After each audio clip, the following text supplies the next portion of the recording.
Hi everyone, welcome to today's podcast. Today we're here with Arinjay Bhutani, one of our pass-out seniors from DPS International. When you were considering international relations and politics, what regions were you looking at and what kinds of universities were you looking at? What did you keep in mind when going through the entire selection process? I mean, this is something everyone pretty much knows already. It's a pretty obvious one. The US is a much more holistic application in the sense that you need to go really beyond your academic rigor. You need to show them you can do much more than studying. Whereas the UK, um, it is definitely more academic focused. So your SOP, your LORs will need to tell the university that, look, I'm really good at studying. I'm really good at researching. Um, I'm really good at being a scholar, basically. Since you already touched upon the entire hit and miss aspect of university applications and getting into them, what do you think would be the, let's say, average number of universities you think somebody who's done A-levels should apply to if they're applying abroad? Because I think this is a question that a lot of us have in our minds. You took extra A-level subjects later, like sociology and economics. Yeah. So even otherwise, do you think that having A-levels gave you an edge over other students, like, for example, who applied from CBSC at Cambridge or any other colleges which are outside India?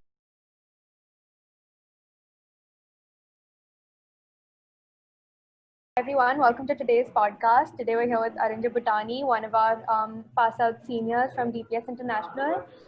Thank you for taking time out of your day and talking with us today, Arinjay. Yeah, no worries. Without postponing this any further, I think you can just dive into this already.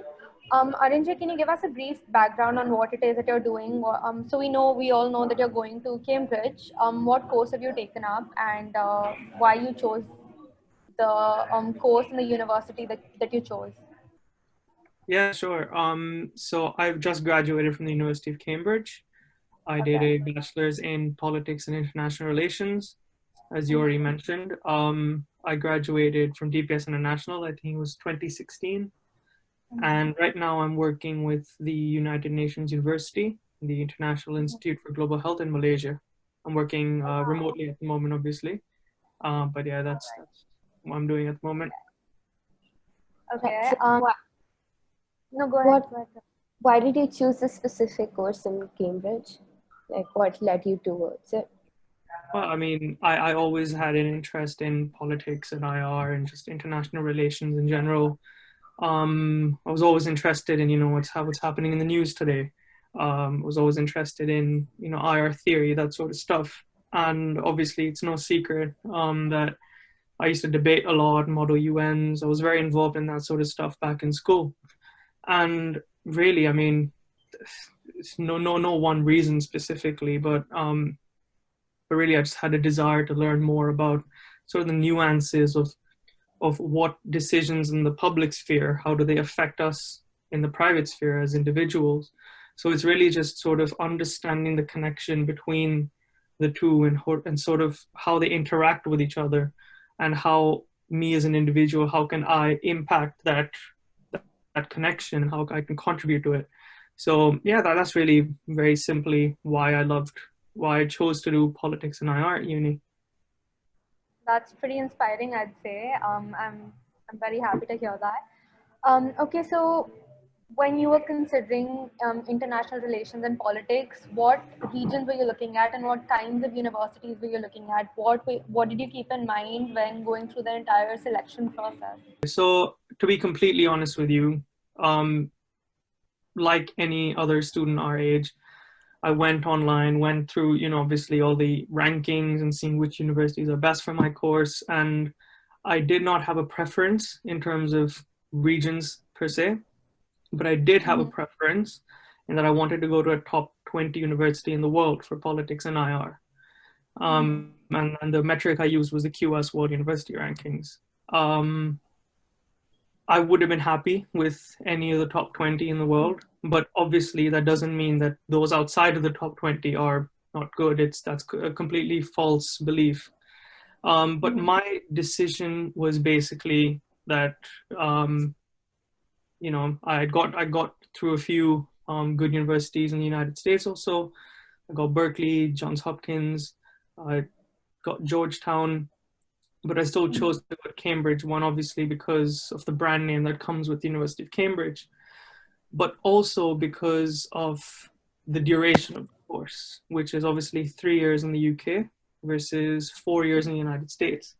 So what that means is I'm going to be doing a master's next year, and by the time I have a master's, people who started their bachelor's the same time as I did, they'll still be doing their bachelor's. Um, Plus, that also has a bearing on the overall cost and tuition. So you're obviously paying for 3 years versus 4 years. And really, just generally, it was more university name rather than region. All right.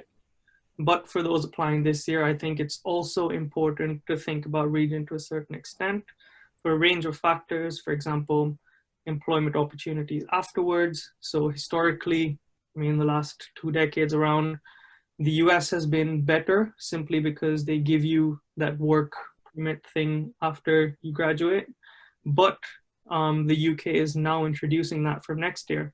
So from next year, if you do a bachelor's or a master's in the UK, you get 2 years to work without having to be sponsored.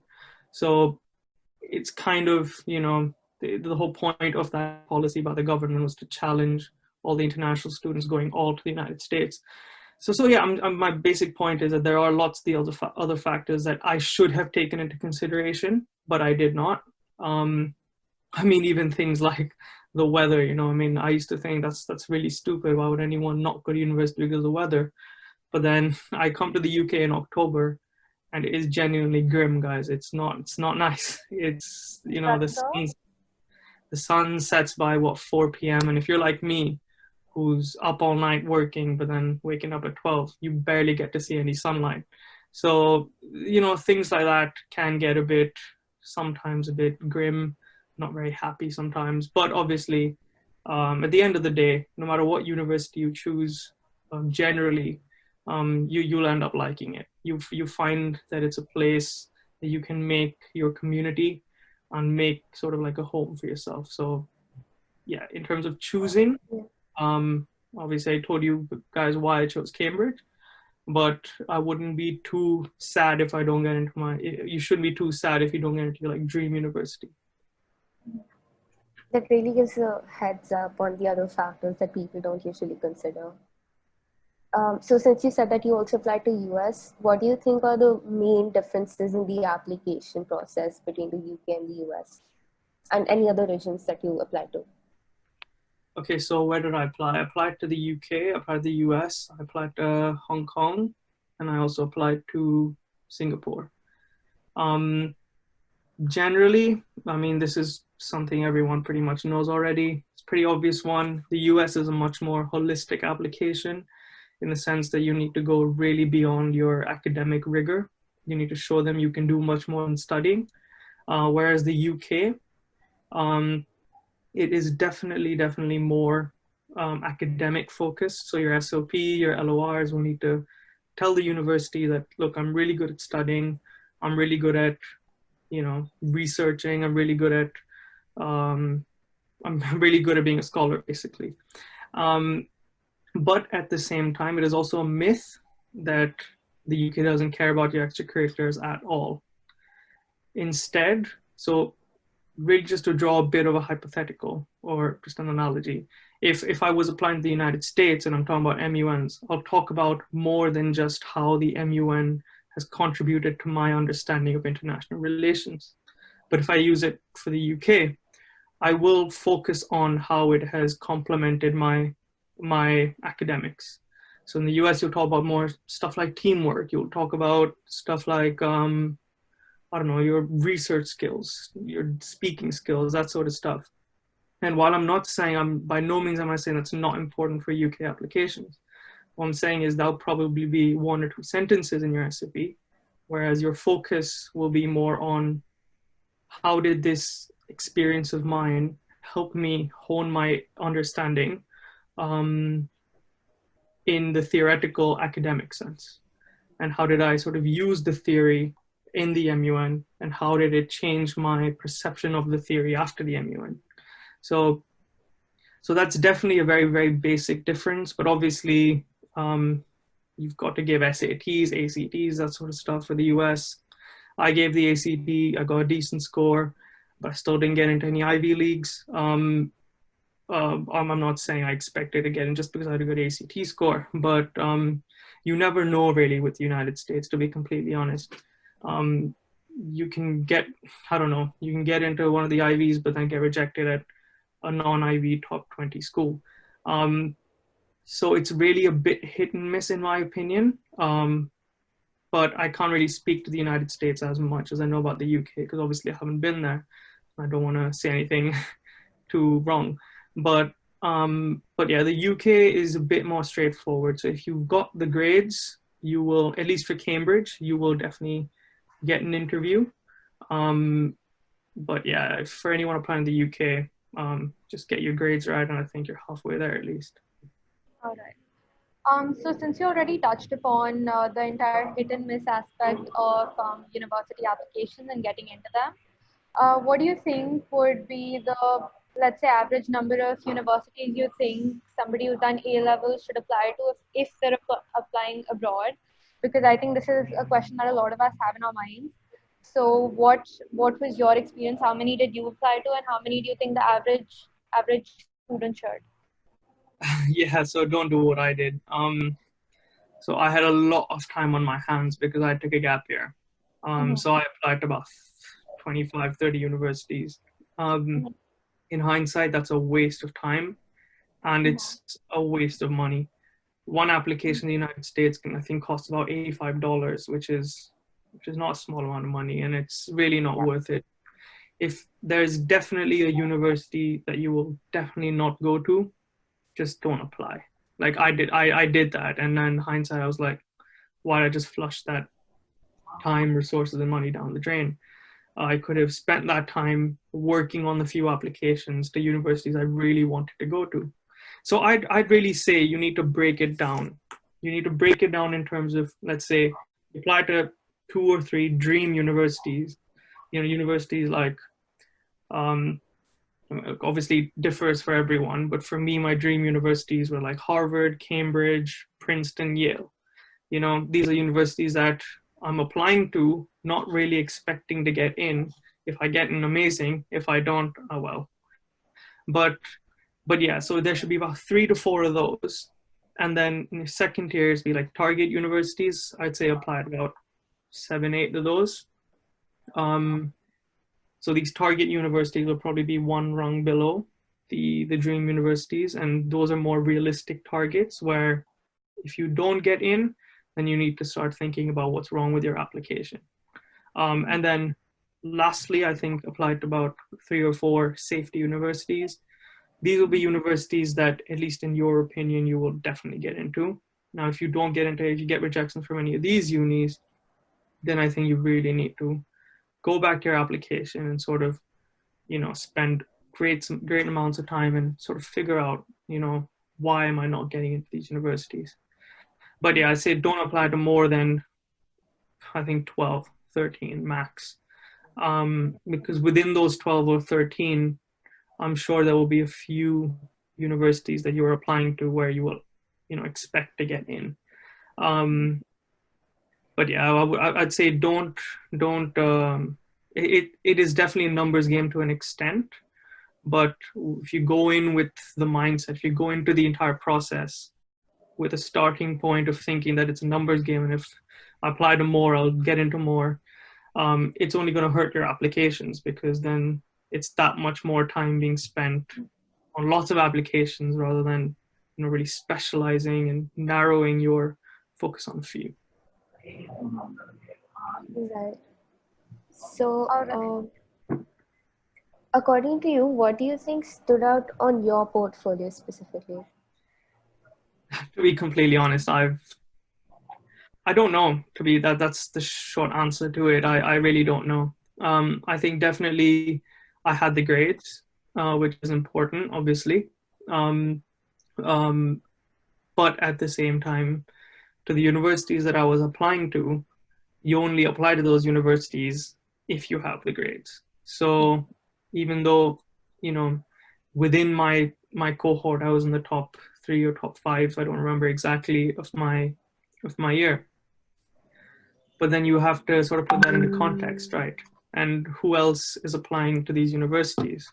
It's literally the top 5% of each of their cohorts in their own schools. So even though I did have the grades, I do think that definitely helps. I don't think that's a defining factor of anybody's application. Beyond that, I think my interviews went quite well with Cambridge. So again, I can't speak to the United States because I didn't do very well on the United States applications, the Ivy Leagues only. But in the UK, I did have quite a good success rate. So I can speak to the UK a bit more. But specifically to Cambridge, the interview is probably the most important bit of the entire process, because that is, the interviews are where the people who will teach you directly sort of witness your potential and your capability to actually adapt to the Cambridge system and thrive in the Cambridge system, which is, it's no secret that it is extremely tasking. So I definitely say I think my interviews went well. I had received some feedback on the interviews from my my professors when I went to Cambridge, and they did say that I was confident in what I said. And one thing they said was I didn't agree with everything they said. So what these universities want to see is you being critical, but obviously critical to the point that you're being smart. Not that you just say no to everything they put at you, but sort of showing that you're not a sheep, basically. You won't agree with everything they throw at you just because they're senior to you. So they want you to exemplify a person who has his own thought and can argue his own side. So I think I did that quite well in my interview. And I think it's the interview that got me through Cambridge, to be honest. But again, I don't know 100%, and I may be completely wrong in why they selected me. All right. Okay, so now what I want to ask you is coming back to the fact that you took a gap year. I know that you started the Delhi Youth Wildlife Drive during that gap year. And okay, even keeping that aside, how do you think the gap year affected your application and the momentum of your academic life in general? And do you think the extracurriculars that you added to your portfolio during that gap year also sort of helped you and went that extra mile as compared to somebody who didn't take a gap year? So to be completely honest, so in India, it's no secret that there's a massive taboo against taking any sort of break from the structure that we've been socialized into believing it is the way to do it. So when I took a gap year, there was a lot of people, people at school, people outside schools, family, all advising me against taking a gap year because it's just not the norm. So first thing I want to do is to everyone who's listening to this, if you're considering a gap year, don't be too scared to take it, but if you do it the right way.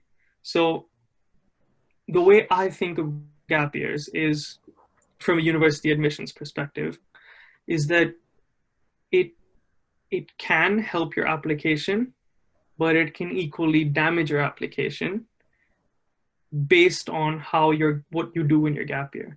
So if it's a gap year where you've basically sat on your PS4 all day, not really done anything, what it shows to the university is that you've basically just taken out a year. Sorry, I just got a notification. Yeah, sorry. So you basically just taken out a year and just wasted your time. And the way that affects your application is the university sees a student that is not really fit for academic rigor in the way that they want it. Because at the end of the day, universities want good students because it matters to their statistics also. They want higher grades. They want 2-1s and firsts and high GPAs. So if you're out of academics for a year, it's not easy to just jump back into academics. So you need to sort of keep your mind stimulated and you need to be doing something. so you need a plan basically for your gap year, and a plan that, you know, that tells the universities that you've been up to stuff and that you've not just been sat idle. So during my gap year, I did 2 extra A-levels. I did sociology and economics, because my school A-levels were more sciencey. So I had geography, physics, maths, and English AS. So I wanted to gain a bit more of an understanding of the humanities before I went and did a humanities course at Cambridge. So that definitely helped me, I think. And as you mentioned, I had this initiative that I started with a friend back in school. It became quite big, and quite successful, but I did not want to leave it, so abrupt. So I decided to take a gap year and just sort of finish all the projects that I had started and give it like a more smooth, more friendly ending. So that's what I did. And then I taught at a school for 3 months, 4 months, I think. I taught math and English at a school for the underprivileged. So I did do stuff during my gap year, and I also tried to keep my sort of academic mind stimulated by taking 2 extra A-levels. So you do need a plan. But at the same time, going a bit back on what I've already said, even if you don't have 100% plan of stuff you have to do every day, you don't have to be busy every day, every hour of your gap year to show the university you can come, that you're worth their time.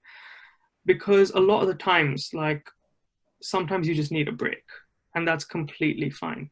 And trust me, in the West here, so many people in my year have taken gap years, and all they've done is traveled. All they've done is just, like volunteered, that sort of stuff. And that's completely okay, because sometimes you need sort of that break from academics and just to sort of let your mind just heal and get some space and freshen up a bit. And then that'll make you even more efficient when you go back to university. And universities understand that. They do. So don't feel shy to sort of explain that on your application if you have taken a gap year. But of course, even within that, even if you do take it as a break, you still need to justify it. So you still need to be doing things. Again, it's not a break if you're just sat at home all day. It needs to be a break where you're doing something that still adds a bit to your profile. So yeah, that's the gap year bit. So you took extra A-level subjects later, like sociology and economics. Yeah. So even otherwise, do you think that having A-levels gave you an edge over other students, like, for example, who applied from CBSC at Cambridge or any other colleges which are outside India? I'm going to be completely honest. There's no one right answer to that. There's so many others. So I think there were 11 Indians in the year that I applied. Yeah, there are 11 Indians in my year right now across Cambridge, and I think most of them did CBSEs. I think there's a couple of IB, and then there's me who's doing A-levels. So there's no really right answer to that. But of course, there are a few courses at Cambridge that don't accept CBSEs, very simply. So if you're a CBSE student, I'd definitely go on the Cambridge website, try and find that information for yourself. It's all there. The Cambridge website's brilliant.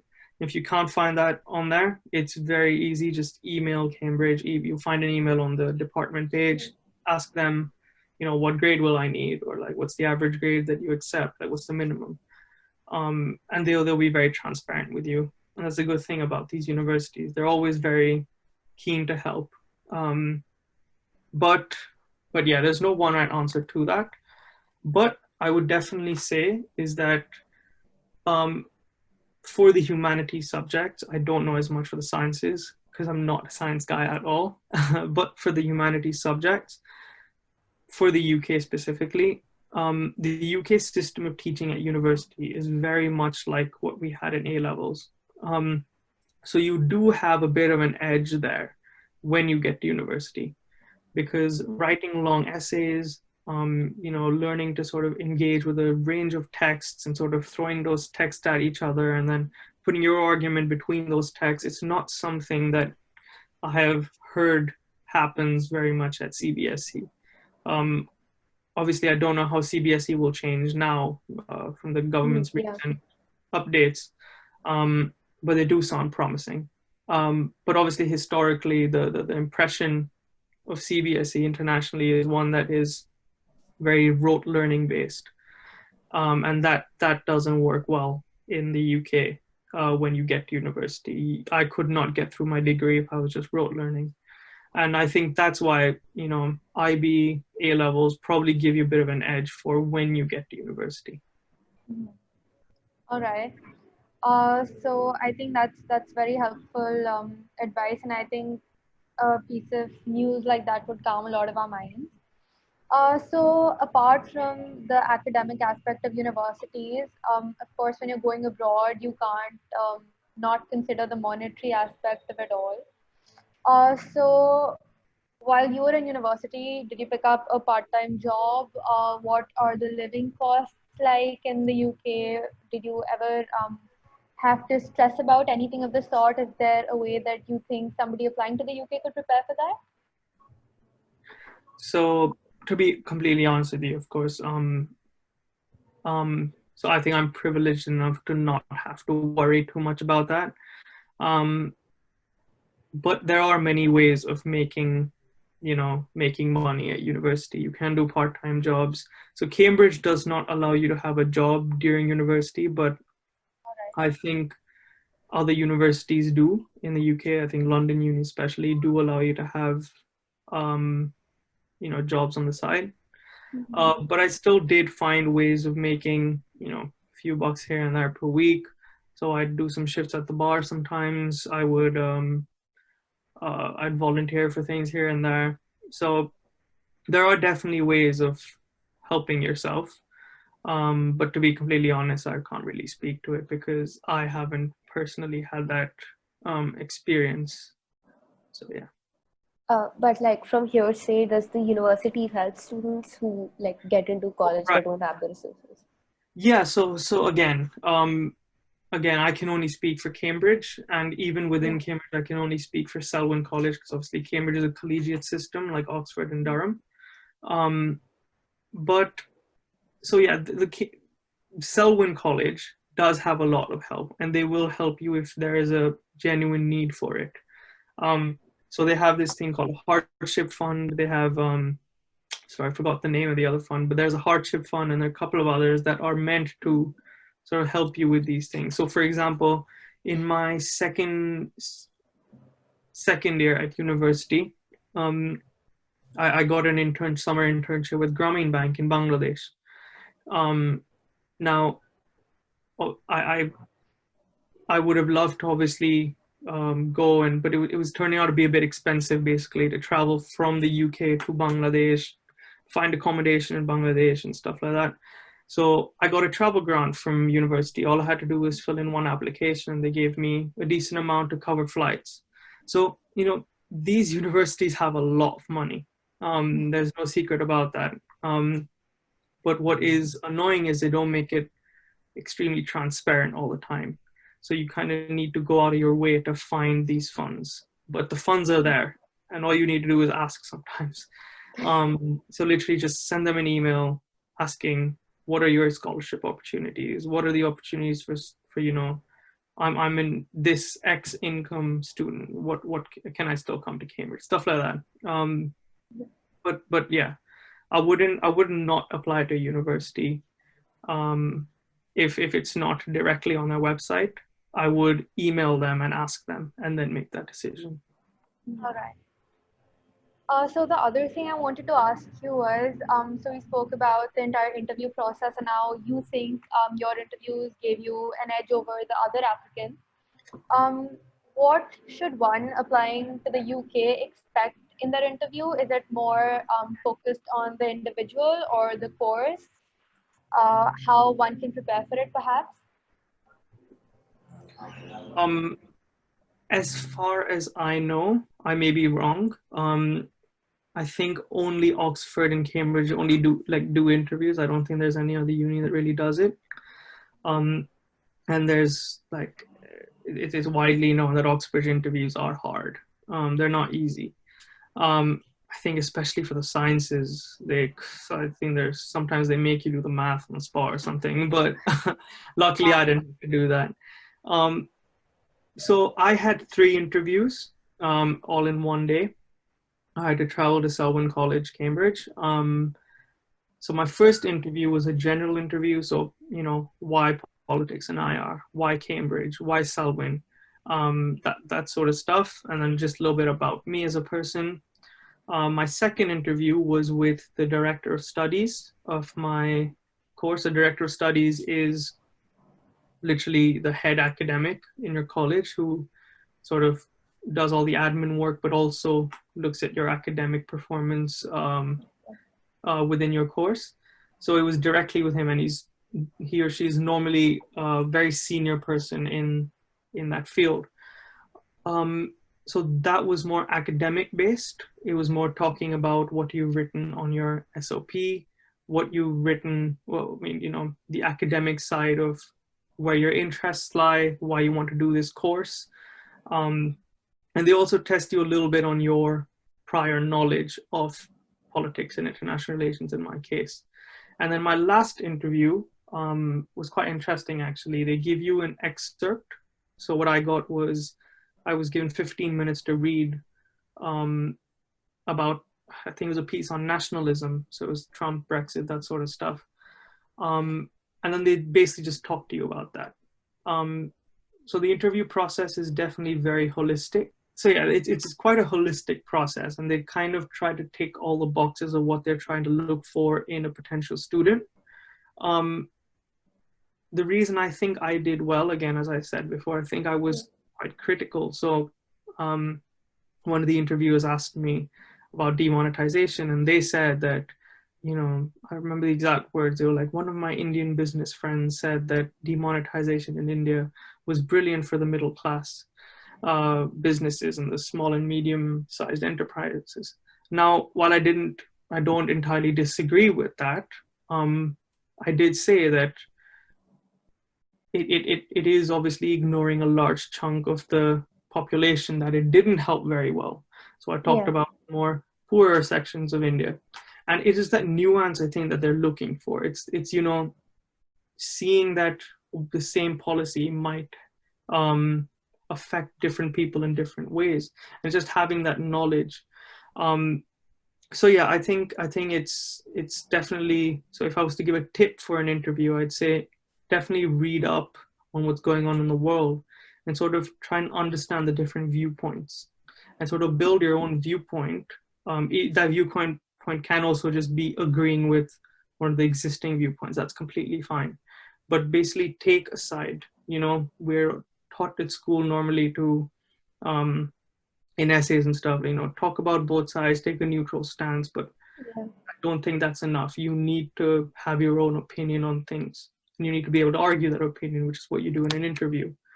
And secondly, I think for the humanities especially, it's all good to know about Brexit, Trump, all that sort of stuff. But you also need to know about what's going on in your own country. So definitely know. So for Indians, you should obviously know what your government's doing, what the current issues are with the current government, policies that are being passed, recent Supreme Court judgments, that sort of stuff. So, and in doing that, you also have a bit of an advantage, because if you're coming to the UK and you're bringing specialism, you have more of an opportunity to talk to them about something they do not particularly know much of, as much as obviously their own country. So that shows, again, knowledge, unique knowledge. So yeah, I'd say that about interviews basically. Right. So while you were beginning at college, what do you think? How big is the jump from the A-level A-level subjects to the first year college courses? It's a massive jump. Very simply put, it's huge.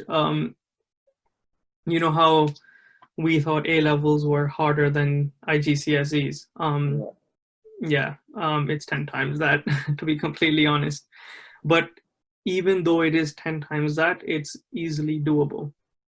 If you're organized, sorry, go No, ahead. I was just saying, like, what advice would you give someone then, like, to prepare for college? So, I mean, just be organized. There are hundreds of other people doing it, and they're doing it fine. It is normal to have an imposter syndrome, which is to think that you don't deserve to be here. Everyone else here is better than me. Everyone goes to that feeling no matter how much they may deny it. So it is scary, definitely, being in a new atmosphere, especially being in a new country. Being new surroundings. There's so much going on, especially in the first few weeks. You're trying to make friends. You're trying to go and have drinks with people. You're trying to meet people. So many clubs and societies are trying to come and recruit you. And then, of course, you've got all this academic work. It is definitely overwhelming. But just remember that you're not the only one in the boat. Everyone's going through the same thing. Right. So the jump is big, but it's one that you can easily cope with. If you just sort of put your mind to it. And obviously you need to prioritize things you do. And I think that just depends from person to person. To be completely honest, I did not do it very well in my first year. I really struggled. There were nights that I felt that this was humanely impossible, the amount of work they give us. But by the end of first year and second year, I sort of, I came to grips with it. And then there's some people, who will literally learn the trick of the trade in like the first 2 weeks. But then there's some people who are still struggling towards the end of second year. So it really depends from person to person. All I can say is, like, from my own experiences, try and be organized and try and prioritize things that will help you in the coming months and the coming years. Right. So again, speaking from your own personal experience, what do you think like things that one should avoid during the application process as well as like in their first year at college? Like general things. So the application process or first year in college? Because that's two different things. You can begin with the application process of that. I don't know if there's so one thing to definitely avoid is asking the wrong questions. So I've had a lot of people, obviously ask me for advice of how to get into Cambridge and that sort of stuff. And obviously I love giving advice. That's completely fine. I wish I had people giving me advice back then. But I do notice a lot of the time that the people asking me questions aren't asking the right questions. They're asking me things like, oh, I got, an X grade in this AS level. Is it good enough to get me in? What can I do in this last 2 months before the application process? Like, pick up an extracurricular, do an extra research project to get me in. And I don't think that's the right attitude to go in with. It shouldn't be, what can I do to get in? It should be, what can I do to increase my knowledge of the subject that I want to study? And I think once you grasp that, your chances of getting in will increase tenfold. So the question shouldn't be, how can I get into Cambridge? It is, how can I sort of increase the scope of my knowledge of the course that I want to apply to, which will help me get into Cambridge later. So no one asks me questions about the course. No one asks me, what kind of stuff do you study at Cambridge? I saw that there was this paper on political theory. Do they talk about Plato, Hobbes, Socrates? There's no questions about that.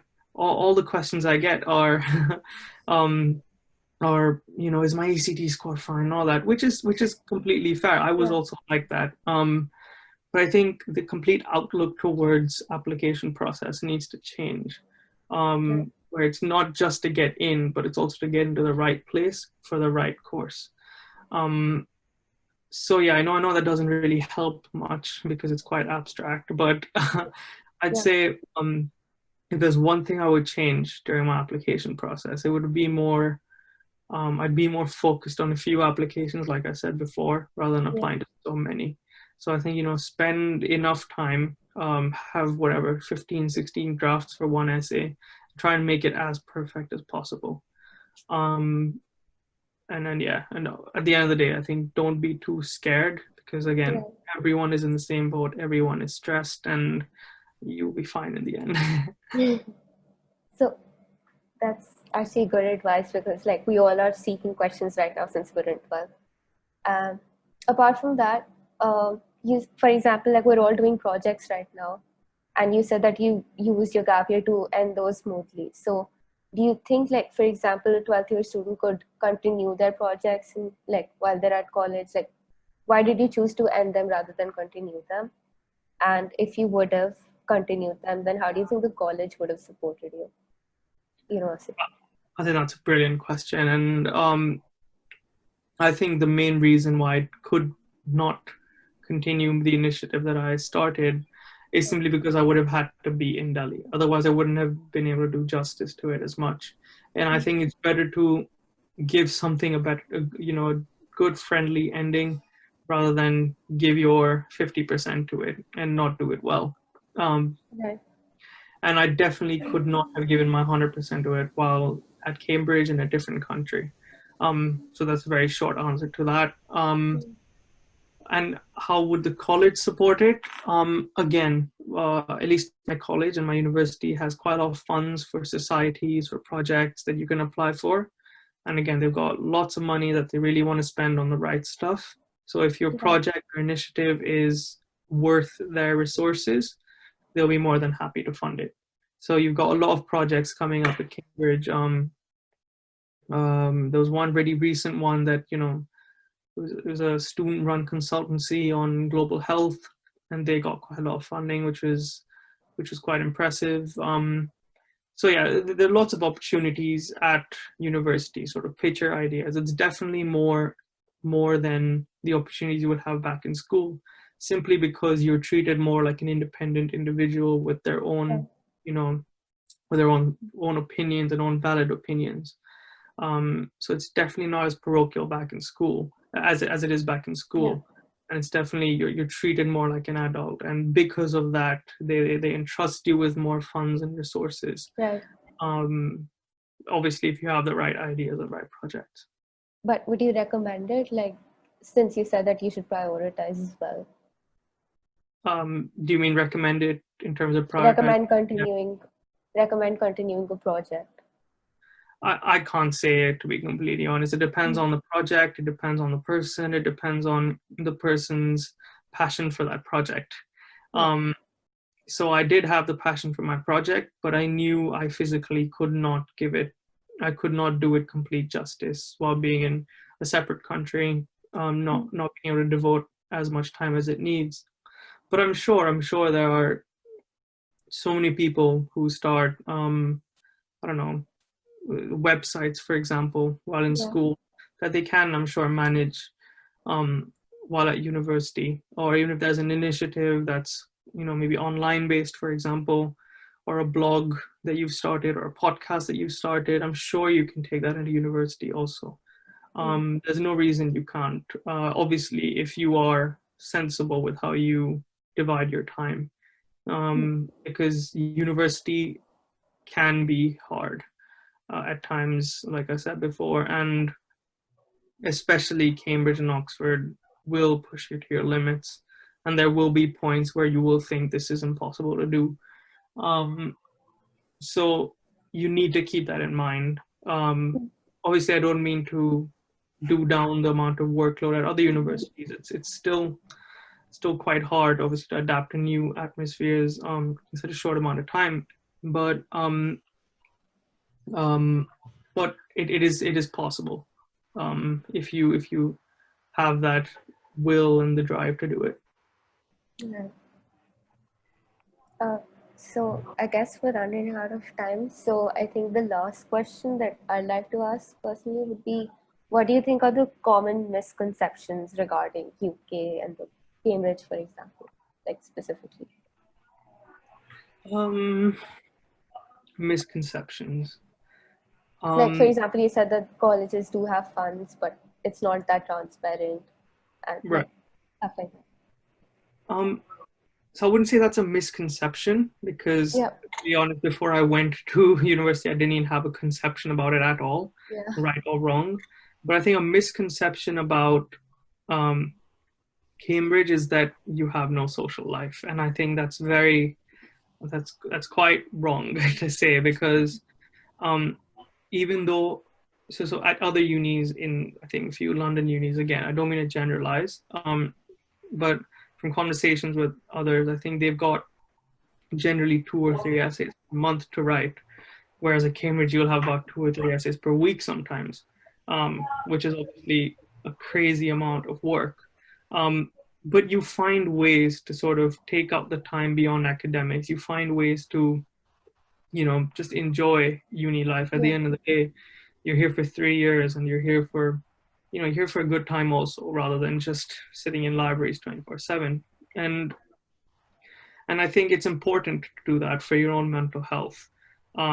You can't be in the library all the time. It's impossible. You will not enjoy university, and you will not be able to make most of your time at university if you do that. And there are lots of opportunities outside academics. You've got clubs and societies beyond just going out for drinks and partying. Um, so yeah, there is a misconception that there's none of that in Cambridge. But then in reality, it's depends entirely on the person about how they make use of their time. So I know people who be out every night and still be completely on top of their academics, versus I know some people who'll be studying all the time and won't be able to perform as well as those who are going out. So it's really about how you make use of the time that you have, and really being efficient in whatever you do. One of my mentors back in school, one of my mentors when I was applying, told me a very interesting sort of lesson, that more than anything, university is about learning how to learn. So more than, beyond just your subject, you also need to pick up how to be efficient with things you do, and the methods that you use in taking in information, so relaying that information onto other people. So it's all about efficiency in everything you do. Yeah. And sort of finding best practices and things that you do. Um, so once you master that, I mean, you can be partying all night and still be the top of your class. And it's really just finding that balance. And to be completely honest, I know I'm sat here preaching a bit, but I did not find that balance in my first year. To be completely honest, I found it very hard, actually. I would find myself in the library nights on end and not really enjoying university. And I'd see all my friends around me going out, having fun, attending debates, that sort of stuff, and going out at night and still being good at their work. So it took me a while to really adapt. It took me, I think, about a month of my first term to really get to grips with the new courses I was doing. But once I figured that out, I was really, I mean, it's probably the best time of my life, these 3 years, simply because I was going out now and I was finding that balance between the two. So yeah, we need to sort of get beyond this misconception that Cambridge is just libraries. It's not that. That's good to hear. So Arinjay, since you've applied to a fair share of universities and countries, um, I'm sure there's quite a lot of people out there who are wondering if they don't end up scoring too well in their A levels. Can their statement of purpose rescue their grades, or rescue the portfolio rather, not grades? And if you're not, let's say, an all A star kid, how do you still give yourself make your portfolio look attractive to universities? There are lots of ways of doing that. And just before I go on to that, I want to say that if you don't have all A stars, it's not the end of the world. It's not bad at all. Like, I've got friends at Cambridge who've got just one A star. And I think us being surrounded in a society where everything you do has to be of excellence, you start judging yourself to unrealistic standards. I don't think that's very healthy, and it's not right. Um, Cambridge is definitely one of the universities that requires good grades, but it's not to the point where you need to do 5 or 6 A-levels and get A stars in all of them. That's a completely, again, that's a misconception about Cambridge. So all I want to say is that grades are important. They shouldn't be underestimated in terms of importance, but they're not everything also. There's a lot more to your application, especially for the United States. You've got your ACT, you got your LORs, make sure your LORs are good. You got SOPs, you got college-specific essays, and in some instances you got interviews. So there's so much to your application. So I definitely say, aim for the best you can do in terms of grades. If you don't get the best you can do, it's not the end of the world. Because at the end of the day, when you think about university, what are you really going to university for? You're going to university to do something after university. You're going to, you're going to university so you can get a good job afterwards, or start something afterwards that you will enjoy, that will make you money, but will also sort of give you some fulfillment in life, right? Obviously, certain universities can give you an edge, but going to, let's say, a lower, university before, under the top tier, you can just sort of you can make up for that by just working really hard at university. And to be completely honest, there's so many people in Cambridge who don't have jobs at the moment, whereas people at other non-Oxford universities have even better jobs than them.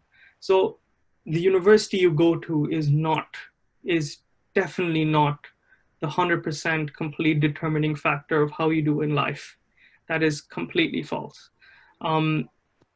So yeah, basically I'd say that grades are important. Definitely, I'm not trying to say they're not important, but you can sort of make up for that in lots of different ways, especially for the United States applications. But yeah, specific to Cambridge, if you don't have all A stars, I think you should still apply. Simply because if you don't apply, you have a 0% chance of getting in. If you apply, even if you have a 5% chance, it's better than a 0. But obviously, going back to the point I made earlier, don't apply if you know you're 100% not going to get in. So if you've got 3 C's, then don't apply to Cambridge, to be completely honest and a bit brutal. But if you have, let's say, an A star AA, send in your application, because the Cambridge website has the minimum it requires for each course. So if you meet that minimum, even if you have just 1 A star, still apply, because at the end of the day, if you get an interview, it comes down to how you perform the interview then. So yeah, that's what I'll say about the grades in Cambridge. All right. Thank you so much, Arinjay. I think today's session was definitely very informative, and I'm sure it will prove very helpful to a lot of us. And with that, we end today's session. Thank you for being here, Arinjay, and we deeply appreciate you helping us out. Thanks a lot for having me, guys. I hope it was helpful.